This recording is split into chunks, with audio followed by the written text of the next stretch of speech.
Hello વિદ્યાર્થી મિત્રો, welcome to my YouTube channel unique maths એજીસ offer to all of you friend.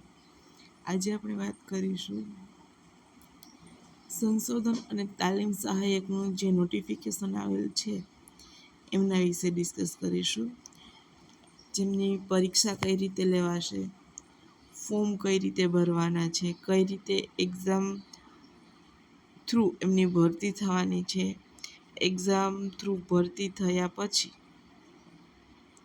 ભરતી કાયમી છે કે કોન્ટ્રાક્ટ ઉપર છે, કેટલો પગાર છે, એજ્યુકેશન ક્વોલિફિકેશન શું છે, આવા બધા ટોપિક ઉપર આજે આપણે એમના જે નોટિફિકેશનની અંદર ડિસ્કસ કરેલા છે એ ટોપિકનું આપણે ડિસ્કશન કરીશું. તો વિદ્યાર્થી મિત્રો, તમે હજી સુધી વિડીયોને લાઈક નથી કર્યો તો હરિયપ વિડીયોને લાઈક કરી દો એન્ડ આ ચેનલની અંદર નવા જોડાયેલા છો તો ચેનલને સબસ્ક્રાઈબ કરી દો. So we move on our topic સંશોધન અને તાલીમ સહાયક નોટિફિકેશન ડિસ્કશન. વાત કરીએ તો ગુજરાત શૈક્ષણિક સંશોધન અને તાલીમ પરિષદ વિદ્યાભવન સેક્ટર 12થી આ કામગીરી થાય છે. સંશોધન અને તાલીમ સહાયકની કરાર આધારિત કામગીરી કરાર અંગેની જાહેરાત. એટલે ટોટલી જે છે એ પરીક્ષા પછીની ભરતી કરાર આધારિત યાની કે કોન્ટ્રાક્ટ બેઝ રહેશે. બરાબર છે. જેમનો જાહેરાત ક્રમાંક છે 1/2024-25. નોટિફિકેશન ડેટ છે 20/9/2024. હવે શિક્ષણ વિભાગ સચિવાલય ગાંધીનગર તારીખ 20/8/2024ના ઠરાવ ક્રમાંક અન્વયે લેક્ચર સંભાગની કુલ 253 ખાલી જગ્યાઓ 11 માસના કરારથી સંશોધન અને તાલીમ સહાયક તરીકે ગુજરાત શૈક્ષણિક સંશોધન અને તાલીમ પરિષદ GCERT તથા જિલ્લા શિક્ષણ અને તાલીમ ભવન ડાયટ ખાલી જગ્યાઓ પર કામગીરી કરાર કરવાની મંજૂરી મળેલ છે. આ અંગે ઉમેદવારો પસંદ કરવા માટે ઓનલાઈન અરજીઓ મંગાવવામાં આવે છે. ઉમેદવારોએ 25/9/2024 કલાક 2 કલાક બપોરના 2 કલાકથી તારીખ 5/10/2024ના રાત્રિના 24 કલાક સુધી આપેલી વેબસાઇટ પર નીચે મુજબની સૂચનાથી ઓનલાઈન અરજી કરવાની રહેશે. ભરવાપત્ર જગ્યાઓમાં વાત કરીએ તો જાહેરાત ક્રમાંક આગળ આપ્યો એ પ્રમાણે જગ્યાનું નામ સંશોધન અને તાલીમ સહાયક. કુલ જગ્યાઓ 253 છે. એમની અલગ અલગ શાખા છે. કઈ શાખામાં કેટલી જગ્યા છે? પીએચડી શાખાની અંદર 110 જગ્યા છે. એમની પીએચડીમાં જ અહીંયા હાલ તો વાત કરેલી છે. ડીઆરયુની અંદર 22 છે. આઈએફઆઈસીની 29, સીએમડીઈની 26, ઈટીની 22, પીએનએમની 24 અને ઈડબ્લ્યુડબ્લ્યુઈની 20 છે. હવે ફર્સ્ટ જે ઉપરોક્ત પીએચડીઈ શાખાની 110 જગ્યામાં વિષયવાર ખાલી જગ્યાની વિગત નીચે પ્રમાણે છે. પીએચડીની અંદર જેટલા વિષય આવે છે એમની અંદર કેટલી જગ્યા છે તો ગુજરાતીની અંદર છે 18, ઇંગ્લિશમાં 10, મેથ્સમાં 10, સાયન્સમાં 12, સોશિયલ સાયન્સમાં 17, સાયકોલોજીમાં 12, ફિઝિકલ એજ્યુકેશનની અંદર 12 અને આર્ટની અંદર 19. ઓકે, હવે વાત કરીએ તો પીએચડી શું છે તો કે pre service teacher education qualification શું હોવું જોઈએ તો પીએચડીની અંદર જેટલા સબ્જેક્ટ આવેલા છે એ સબ્જેક્ટની વાત કરેલ છે. Master degree as per UGC norms in Gujarati subject હોય તો Gujarati, maths, science, psychology, Hindi આ પ્રમાણે. બરાબર છે. ઇક્વિવેલન્ટ ડિગ્રી જો એમએડ હોય એનો પણ એ જ જે છે નોર્મ્સ છે કે equivalent degree as per UGC NCERT RCI norms with minimum 55% marks for a recognisation university established by law in India. BEd with Gujarati and Sanskrit or Hindi is preferred. એટલે તમારે જે પણ મેથડ આવતી હોય એ અલ્ટરનેટ મેથડ હોવી જોઈએ બીએડની અંદર. માસ્ટર ડિગ્રી હોવી જોઈએ અને એમએડ પણ હોવું જોઈએ, બરાબર. એમએડ જે છે એ ઓપ્શનલની અંદર આપેલ નથી. Master degree as per UGC norms English subjects and MEd આપ્યું છે. ઓકે, એન્ડ એમએડ છે એટલે એમએડ હોવું જોઈએ. દેન ઓલ સબ્જેક્ટ માટે બધું સિમિલર છે. ઇંગ્લિશ છે, મેથ્સ છે, સાયન્સ છે, હિન્દી છે, ગુજરાતી છે. ઓકે, પછી વાત કરીએ આપણે પરીક્ષાનો કાર્યક્રમ. તો પરીક્ષાના કાર્યક્રમની વાત કરીએ તો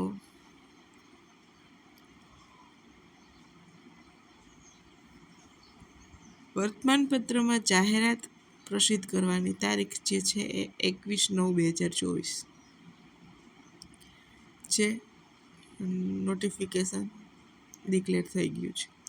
પછી ઉમેદવાર માટે રજિસ્ટ્રેશન ફોર્મ ઓનલાઈન ભરવાનો સમયગાળો આગળ વાત કરીએ એ પ્રમાણે 25/9 થી 5/10.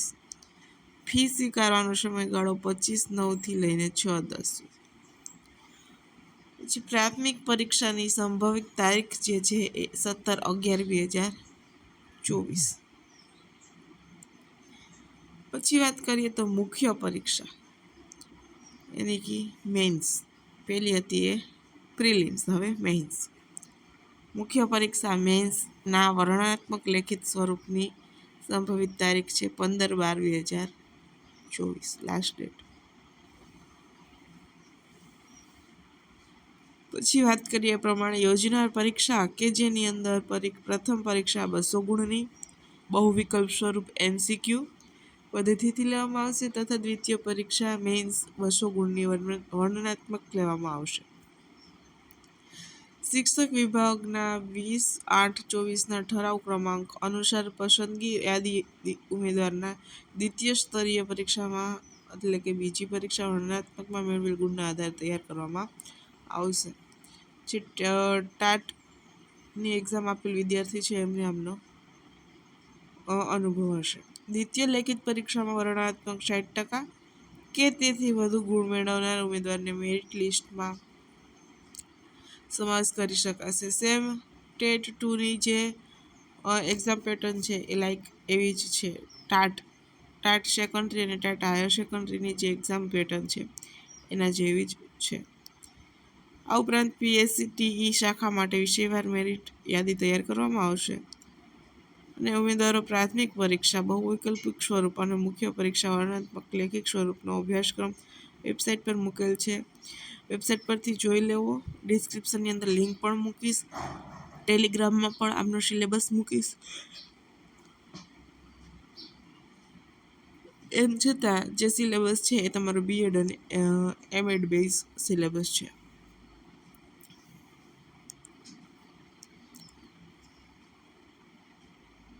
ત્યારબાદ આપણે વાત કરીએ તો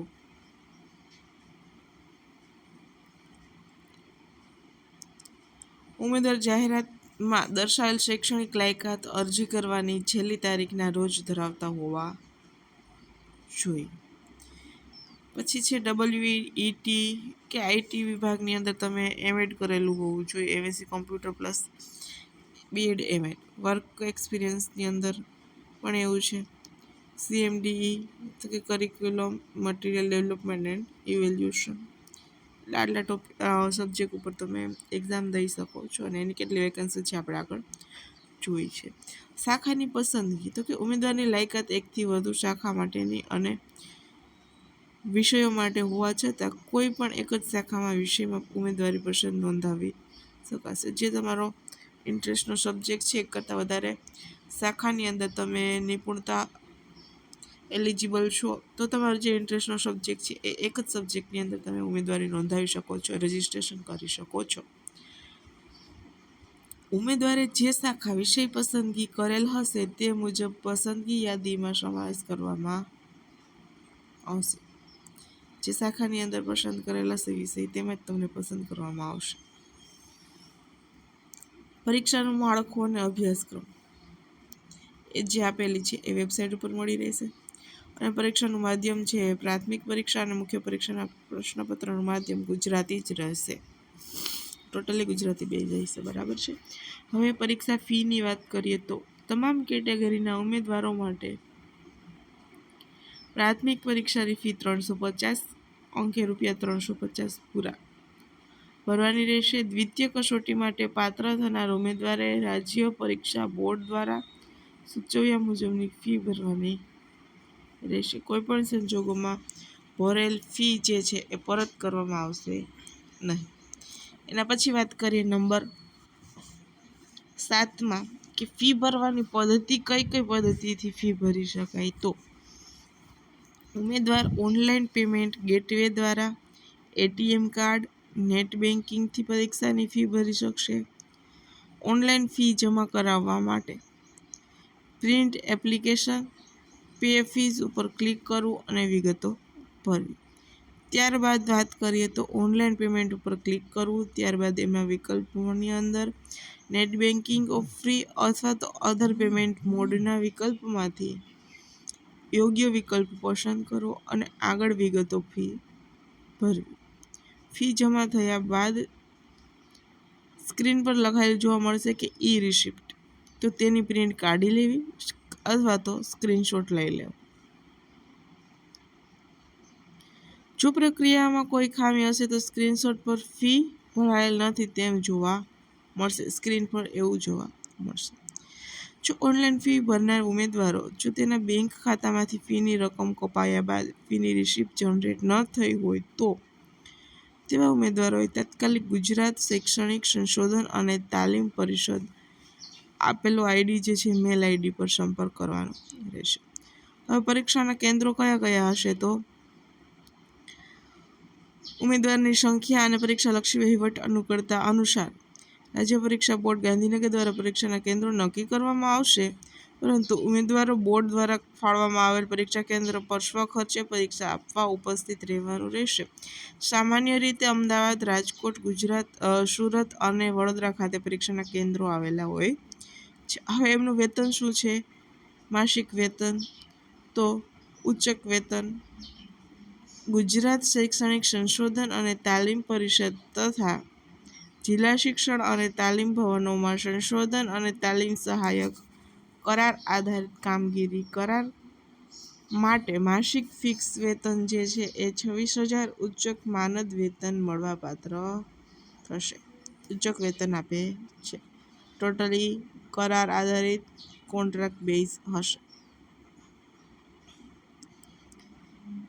નેક્સ્ટ વાત કરીએ વયમર્યાદાની, તો ઉમેદવારની મહત્તમ વયમર્યાદા અરજીની છેલ્લી તારીખે 22 વર્ષની રહેશે, 42 વર્ષની રહેશે. છેલ્લી તારીખે 42 કરતાં નાના હોય તો એક્ઝામની ફોર્મ ભરી શકો છો. કરારનો સમયગાળો સંશોધન અને તાલીમ સહાયકોની કામગીરીનો કરાર 11 માસનો રહેશે. 11 માસના કરારનો સમય પૂરો થતાં કરાર આપોઆપ રદ થયેલ ગણાશે. આ વયગાળાની 11 માસના કરાર આધારિત કામગીરી કરાર હોવાથી આ કરાર અંતર્ગત કરાર આધારિત નિમણૂક પામનાર કોઈપણ ઉમેદવાર કાયમી નોકરી કે અન્ય કોઈપણ પ્રકારના સેવાકીય હક કે લાભ માટે દાવો કરી શકશે નહીં. એટલે કાયમીને જે સેવાકીય હક મળતા હોય, લાભો મળતા હોય એ મળવાપાત્ર થશે નહીં. કરારને આધારિત જેટલું કરારમાં આપેલું હશે એટલું જ તમને મળવાપાત્ર થશે. ઉચ્ચક વેતન જે આપેલું છે મળશે અને ટોટલી 11 માસનો કરાર રહેશે. પછી જે રીતે રિન્યૂ થતો હશે એ રિન્યૂ થશે. અરજીપત્રક ઓનલાઈન ભરવા બાબતની અગત્યની સૂચનાઓ જીસીઈઆરટી તથા જિલ્લા શિક્ષણ અને તાલીમ ભવન ખાતે કામગીરી કરાર પામેલ ઉમેદવારોનો 11 માસનો કરારનો સમયગાળો પૂર્ણ થયેથી કરાર આપોઆપ રદ ગણાશે. ફોર્મ ભરતા પહેલાં વેબસાઇટ પર મૂકવામાં આવેલી જાહેરાત માટેની સૂચનાઓ કાળજીપૂર્વક અભ્યાસ કરવાનો રહેશે, જે આ નોટિફિકેશન વિશે કહેવા માંગે છે. પરીક્ષા સંબંધી વિગતોથી સતત માહિતગાર થવા માટે તમારે વેબસાઇટ જે આપેલી છે એમને જોતા રહેવું પડશે. ઓનલાઈન અરજી જ સ્વીકારવામાં આવશે. રૂબરૂ ટપાલથી, કુરિયરથી કે અન્ય કોઈ પણ રીતે અરજી સ્વીકારવામાં આવશે નહીં. હવે બધું ટોટલ ઓનલાઈન જ થઈ ગયું છે. ઉમેદવારે જે શાખા તથા વિષય માટેની પરીક્ષા પાસ કરેલ હોય તે જ વિષય અને શાખાની ખાલી જગ્યાઓની યાદીમાંથી જિલ્લા માટે પસંદગી કરી તેને પસંદગી ક્રમાંક આપવાનો રહેશે. ઉમેદવારની લાયકાત એકથી વધુ શાખામાં હોય તો તે એક જ શાખામાં ઉમેદવારી નોંધાવી શકશે. આપણે જે આગળ પ્રમાણે વાત કરી એ પ્રમાણે. હવે ઉમેદવાર જે શાખા અને વિષય માટે જિલ્લાની પસંદગી કરી અગ્રતા આવેલ હશે તે મુજબ મેરિટ કમ પ્રેફરન્સના ધોરણે જિલ્લાની ફાળવણી કરવામાં આવશે. હવે તાલીમ સંશોધન અને તાલીમ સહાયકની પસંદગી પ્રક્રિયા અને પ્રતીક્ષા યાદી બહાર પાડવાની સત્તા જે છે જીસીઆરટી ગાંધીનગરની રહેશે. ઉમેદવારે અરજીપત્રકમાં પોતાનો મોબાઈલ નંબર આપવાનો રહેશે. આ નંબર પસંદગી ના થાય, પ્રક્રિયા પૂર્ણ ના થાય ત્યાં સુધી ચાલુ હોય તેવો નંબર આપવો. અરજીની ફાઇલની પ્રિન્ટ આપેલી છે એસઈબી એક્ઝામની વેબસાઇટ ઉપરથી ડાઉનલોડ કરી પ્રિન્ટ મેળવી લેવાની રહેશે. અરજીની પ્રિન્ટ જરૂર પડેથી રજૂ કરવાની રહેશે. રાજ્ય પરીક્ષા બોર્ડ ગાંધીનગર દ્વારા કામચલાઉ મેરિટ યાદી તૈયાર કરવામાં આવશે અને જે ઉમેદવારનો સમાવેશ થશે તેઓને તે અંગેની જાણ આપેલી વેબસાઇટ પરથી કરવામાં આવશે. મેરિટ યાદીમાં સમાવેશ થયેલ ઉમેદવાર માટે ડોક્યુમેન્ટ વેરિફિકેશન અંગેની સૂચના વેબસાઇટ પર મૂકવામાં આવશે. નિશ્ચિત કરવામાં આવેલ સમયગાળામાં ઉમેદવારોને ડોક્યુમેન્ટ વેરિફિકેશન ફરજિયાત કરાવવાનું રહેશે. ડોક્યુમેન્ટ વેરિફિકેશન માટે અરજી સાથે જોડવાના આધારોની સૂચિત યાદી વેબસાઇટ પર પ્રસિદ્ધ કરવામાં આવશે. ડોક્યુમેન્ટ વેરિફિકેશન ન કરનાર ઉમેદવારોની ઉમેદવારી આપોઆપ રદ થઈ જશે. જ્યારે સમય આપે ત્યારે ડોક્યુમેન્ટ વેરિફિકેશન હોય ત્યારે ડોક્યુમેન્ટ વેરિફિકેશન કરો. અને જો મેરિટ યાદીમાંથી તેવા ઉમેદવારનું નામ કમી કરવામાં આવશે કે આ અંગે ઉમેદવાર કોઈ પણ પ્રકારનો હક દાવો કરી શકશે નહીં. જો ટાઈમે ડોક્યુમેન્ટ વેરિફિકેશન કરવા ના ગયા તો તમારું નામ કમી થઈ જશે, પછી તમે કોઈ પણ પ્રકારનો દાવો કરી શકશો નહીં. આ અંગે કોઈ પણ પત્ર વ્યવહાર પણ કરવામાં આવશે નહીં. ટોટલી ઓનલાઈન બેઝ રહેશે. ઉમેદવારે જો નિયત પરીક્ષા ફી ભરી આ અંગેની પહોંચ એટલે કે સ્લીપ મેળવેલ હશે તે જ ઉમેદવાર પોતાની કમ્પ્યુટરાઇઝ હોલ ટિકિટ, પોતાના કન્ફર્મ નંબર તેમજ જન્મ તારીખ નાખી અને હોલ ટિકિટને ડાઉનલોડ કરી શકશે. ઉમેદવારે હોલ ટિકિટ ડાઉનલોડ કર્યા બાદ તેની નીચે પાછળ આપેલ સૂચનાઓનો વિગતવાર અભ્યાસ કરવાનો રહેશે. હોલ ટિકિટ સાથે પરીક્ષા વખતે આપવામાં આવતી ઓએમઆર શીટનો નમૂનો પણ વેબસાઇટ પર મૂકવામાં આવશે. ઓએમઆર શીટના નમૂના પર છાપેલ તમામ સૂચનાઓ વિગતવાર અભ્યાસ કરવો ખૂબ જ જરૂરી છે અને પરીક્ષા સમયે કોઈ પણ ગૂંચવણ ઊભી ન થાય એટલા માટે કે આ બધું ટોટલી ઓનલાઈન જ. એક વખત ફોર્મ ભરાઈ જશે પછી એક્ઝામની ફર્સ્ટ એટલે કે પ્રિલિમ્સની ડેટ આવશે, પછી મેન્સની આવશે, પણ કોઈ પણ પ્રકારનો પત્ર વ્યવહાર કે કોઈ પણ તમને સૂચના આપવામાં નહીં આવે. બધું તમને હોલ ટિકિટમાં સૂચના આવેલ હશે એ પ્રમાણે કરવાનું છે અને વેબસાઇટ પર જે તારીખ આપવામાં આવે અપડેટ થતું રહેવું પડશે, વેબસાઇટ જોતું રહેવું પડશે. અને જે ઉમેદવારો ટાટ હાયર સેકન્ડરી અને ટાટ સેકન્ડરીની એક્ઝામ આપેલ ચૂકેલ છે એ લોકો આ પ્રક્રિયામાંથી પાસ થયેલ છે અને તેમને આમનો અનુભવ છે એટલે તેમને પણ તમે મળી શકો છો. બાકી વેબસાઇટ પર જાણતું રહેવું પડશે અને અપડેટ રહેવું પડશે. અને બાકીની જે સૂચનાઓ છે એક્ઝામ લગતી એ તમને હોલ ટિકિટમાં આપવામાં આવશે. એ પ્રમાણે સૂચનથી કામ કરવાનું રહેશે. પછી ઓનલાઈન ફોર્મ ભરતી વખતે એપ્લાય ઓનલાઈન પર ક્લિક કરવાનું રહેશે. એપ્લાય ઓનલાઈન પર ક્લિક કરવાથી એપ્લિકેશન ફોર્મેટ દેખાશે. ફોર્મેટમાં સૌપ્રથમ પર્સનલ ડિટેલ ઉમેદવારની જે પર્સનલ ડિટેલ હોય છે એ ભરવાની રહેશે. હવે જે લાલ ફૂદરડીની નિશાની હોય તેની વિગતો ફરજિયાત ભરવાની રહેશે. બાકી લાસ્ટની અંદર સબમિટ નહીં થાય કારણ કે એ કમ્પલસરી હશે. બાકી બધું જે ઓપ્શનલ હોય તે ચાલશે, પણ સ્ટારવાળું બધું કમ્પલસરી ભરવાનું. એજ્યુકેશન ડિટેલ પર ક્લિક કરી તેની વિગતો પૂરેપૂરી ભરવી. નેક્સ્ટ પછી સેવ પર ક્લિક કરવાથી તમારો ડેટા સેવ થઈ જશે. પછી ઉમેદવારનો એપ્લિકેશન નંબર જનરેટ થશે જે ઉમેદવારે સાચવીને રાખવાનો રહેશે. હવે પેજ ઉપરના ભાગની અંદર અપલોડ ફોટો પર ક્લિક કરવું, એપ્લિકેશન નંબર ટાઈપ કરવો, બર્થ ડેટ ટાઈપ કરવી, ત્યારબાદ ઓકે પર ક્લિક કરવાથી ફોટો અને સિગ્નેચર અપલોડ કરવાના છે. ફોટાનું સાઇઝ શું છે, કયા ડાયમેન્શનમાં કયા માપની અંદર તમે ફોટો અપલોડ કરી શકશો. 5 સેમી ઊંચાઈ હોવી જોઈએ, 3.6 સેમી પહોળાઈ હોવી જોઈએ. સિગ્નેચરનું માપ 2.5 સેમી ઊંચાઈ, 7.5 સેમી પહોળાઈ. હવે એમનું કયા ફોર્મેટમાં તો કે જેપીજી ફોર્મેટની અંદર સાઇઝ 10 કેબીથી વધારે ના હોવી જોઈએ અને આ સોફ્ટ કોપીમાં હોવા જોઈએ. બ્રાઉઝર બટન પર ક્લિક કરો અને હવે ચૂઝ ફાઇલના સ્ક્રીનમાંથી જે ફાઇલમાં જેપીજી ફોર્મેટમાં તમારો ફોટો સ્ટોર થયો છે તે ફાઇલને સિલેક્ટ કરી ઓપન બટનને ક્લિક કરો અને હવે બ્રાઉઝર બટનમાંથી બાજુમાં અપલોડ બટન પર ક્લિક કરો. હવે બાજુમાં તમારો ફોટો દેખાશે. હવે આ જ રીતે સિગ્નેચર પણ અપલોડ કરવાની રહેશે. હાલ most of student online form ભરે જ છે એટલે આ બધી પ્રોસેસથી વાકેફ છે જ, બરાબર. સાઇઝ અને એમનું ડાયમેન્શન એક ચેક કરી લેવું. બાકી તમે અપલોડ કરો જ છો, ફોટા સિગ્નેચર ફોર્મ ભરો જ છો એટલે એ જ પ્રોસેસથી ફોર્મ ભરવાનું છે. ફોટો અને સિગ્નેચર પણ અપલોડ કરવાના છે. નેક્સ્ટની અંદર કન્ફર્મ એપ્લિકેશન પર ક્લિક કરવાનું ના ભૂલે, એ ખાસ ધ્યાન રાખો. પછી આ થયું એપ્લિકેશન ફોર્મનું ફિલઅપ, એટલે એપ્લિકેશન ફોર્મ પ્રિવ્યૂ બતાવશે. પછી આ થઈ ગયા પછી કન્ફર્મ એપ્લિકેશન દેખાશે તો ઉમેદવારે શો એપ્લિકેશન પ્રિવ્યૂ પર ક્લિક કરી પોતાની અરજી જોઈ લેવી. અરજી જોયા બાદ એડિટ એપ્લિકેશન ઉપર ક્લિક કરીને સુધારો પણ કરી શકાશે. પછી અરજી કન્ફર્મ કર્યા પહેલાં કોઈપણ પ્રકારનો સુધારો અરજીમાં કરી શકાશે. એક વખત કન્ફર્મ ક્લિક કરી દીધું ધેન કમ્પ્લીટ, પછી તમે એની અંદર કંઈ કરી શકશો નહીં. અરજી કન્ફર્મ કર્યા પહેલાં કોઈપણ પ્રકારનો સુધારો અરજીમાં કરી શકાશે, પરંતુ અરજી કન્ફર્મ થઈ ગયા બાદ અરજીમાં કોઈપણ જાતનો સુધારો કરી શકાશે નહીં. જો અરજી સુધારવાની જરૂર ન જણાય તો કન્ફર્મ ક્લિક કરી અને તમારું ફોર્મ સબમિટ થઈ ગયું છે આવું કરી અને કન્ફર્મ કરી દેવું. પણ જો ક્યાં પણ ડાઉટ લાગે, ગૂંચવણ હોય તો 1-2 દિવસ એપ્લિકેશન ફોર્મને કન્ફર્મ ના કરો, બરાબર. એ તમારો ડાઉટ ક્લિયર થાય ત્યાં સુધી પછી કન્ફર્મ કરી અને એને કમ્પ્લીટ થઈ ગયું છે એવું કરી લેવું.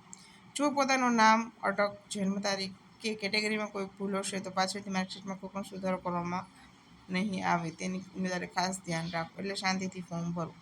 કન્ફર્મ એપ્લિકેશન પર ક્લિક કરવાથી ઉમેદવારની અરજીનો બોર્ડમાં ઓનલાઈન સ્વીકાર થઈ જશે. અહીં કન્ફર્મ નંબર જનરેટ થશે જે ત્યાર પછીની બધી જ કાર્યવાહી માટે જરૂરી હોય તો ઉમેદવારે સાચવવાનો રહેશે. કન્ફર્મ નંબર ઉમેદવારે બોર્ડ સાથે કોઈપણ પત્રવ્યવહાર કે રજૂઆત કરતી વખતે પોતાના આ કન્ફર્મેશન નંબર દર્શાવવાનો રહેશે. આ પરીક્ષાની ફી માત્ર ઓનલાઈન પેમેન્ટ મોડથી જ ભરવાની રહેશે. ઉમેદવારે ઓનલાઈન પેમેન્ટ ગેટવે દ્વારા એટીએમ કાર્ડ, નેટ બેન્કિંગથી પરીક્ષા ફી ભરી શકાશે. સ્થળ ગાંધીનગર, તારીખ 20/9/2024. અહીંયા જે છે કમ્પ્લીટલી નોટિફિકેશન વિશે આપણે ડિસ્કસ કરી છે. હજુ કંઈ પણ આની અંદર ડાઉટ હોય તો કોમેન્ટ બોક્સની અંદર કોમેન્ટ કરી શકો છો. અને નેક્સ્ટ આપણે જે વાત કરી કે આમનો સિલેબસ શું હશે, બરાબર. પ્રિલિમ્સ અને મેન્સનો સિલેબસ શું હશે, એક્ઝામની તો વાત આપણે કરી ચૂક્યા છીએ. તો એના વિશે વાત કરીએ તો આપણે ડિસ્ક્રિપ્શનમાં એની લિંક પણ મૂકશું. તેમજ ડિસ્ક્રિપ્શનની અંદર ટેલિગ્રામ ગ્રુપની લિંક છે તો તમે ટેલિગ્રામ ગ્રુપમાં જોડાઈ જાઓ, ત્યાં તમને સિલેબસની સોફ્ટ કોપી મળી જશે, બરાબર. And again says any doubt in this notification in this video then you are comment in comment box. Thank you guys.